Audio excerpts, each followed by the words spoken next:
د افغانستان او پاکستان په پوله چمن کې په اوښتو راوښتو کې لا ستونځې شتون لري او ډېر مسافر او ځایي خلک بند پاته دي.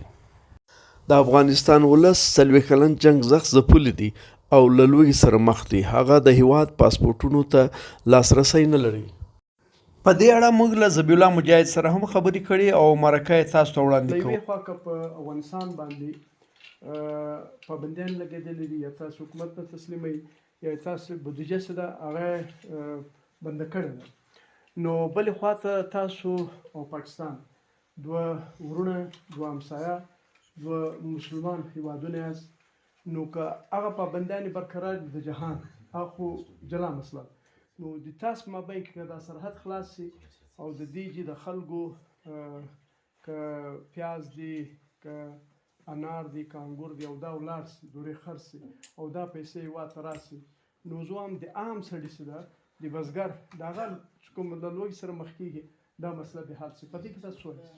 بلې هو د افغانستان او پاکستان ترمنځ اړیکې ډېرې مهمې دي، خصوصا تجارتي اړیکې، د لارو د تګ راتګ اړیکې دا ډېرې مهمې دي. موږ دې ته ترجیح ورکوو باید ستونزه نه وي. ستونزې موږ درلودله، هڅه مو دا وه چې د ستونزې حل شي، هر څه زر حل شي. د کمیټه ناسته ده په دې باندې خبرې کوي، عمومي چې د لارو ستونزه یو اساسي حل پیدا کړي او دا دواړو هیوادونو ته تاوان دی. زموږ ملت او پاکستاني ملت تجاران تګ راتګ لري، زموږ افغان مهاجرین په پاکستان کې اوسېږي هیواد ته راځي، زموږ مریضان د ستونزو له امله ځي تګ کوي پاکستان هیواد ته. دا اړتیا د جانبینو ترمنځ ده او که دا ستونزه حل شي د دواړو هیوادونو ترمنځ هغه اعتماد ډېرېږي او دا یوه اړتیا ده. د کوم ځای څخه راغلي یاست؟ د کوم ځای راغلی مورې؟ پنډۍ څه؟ لورې چېرته تللي واست؟ دلته مې له لور کره راغلی وم. د لور کور دی؟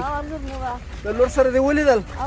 حالات یې څنګه وو د افغانستان؟ پلار مې مړ و، پلار دغله راغلی وم.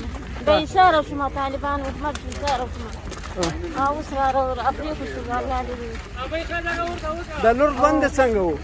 شکر خو هغه هم راسره راغله. درسره راغله؟ راغله. کومه ده؟ نه هلته د یوه لورې ده. لورکۍ کې راشده چې واده شوې وه، لیدلې مې نه وه. ښه څو کاله بعد دې ولیده؟ څو کاله؟ 3 کاله واده شوی و نه وه دې لیدلی؟ 3 کاله بعد مې ولیدله. ښه الله تاسو سره ښه وکړي، خدای پاک هم ښه لره، خدای هم کامیاب کړي. د افغانستان او پاکستان په پوله چمن باندې نن هم په زرهاو مسافر بند پاته دي چې په دې کې اکثریت د مریضانو دی. ګڼ شمېر ماشومان او ښځې بند پاته دي. د پولې دواړو خواو ته آباد ښارونو چمن او سپین بولده کې د اوسېدلو لپاره د شپې تېرولو لپاره هوټلان نشته، نو مجبور دي چې خلک د شنه اسمان لاندې شپې سبا کړي. بلې خواته افغانستان او پاکستان هم کوشش روان کړی دی چې د پولې دغه ستونزې هوارې کړي. و دا ګردز نیمه نیمه است، لاسونه نشته. داسې نیمه څنګه دی؟ دغه مال در پرېږدي چې راوړو؟ بس دغو نه گزارش کرده کیږم. صحیح.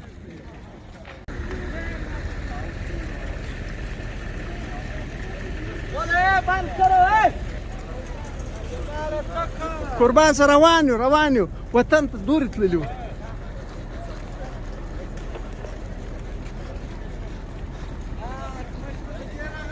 واه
خیر و خیرات.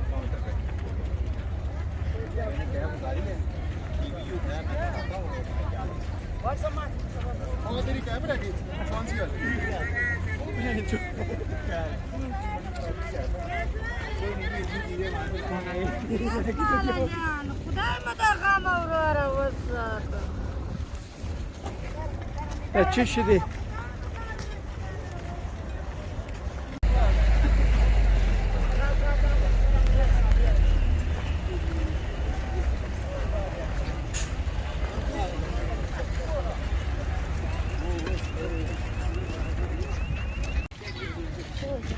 سلامونه، دا د چمن بارډر دروازه ده او دلته خلک تاسو وینئ چې روان دي، دوی خپل سامانونه ماخذ دي. د تجارانو سامان یې ماخذ دي. دلته اکثره خلکو د تجارانو سامان اخیستی، هغه غریبي و خواري کوي، د چا سامان وړی د چا د راوړی. نو قربان سم ښایست. الحمدلله الحمدلله.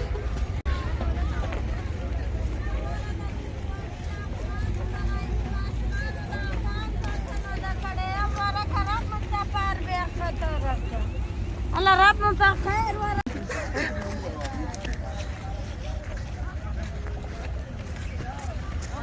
هذا يساعد مش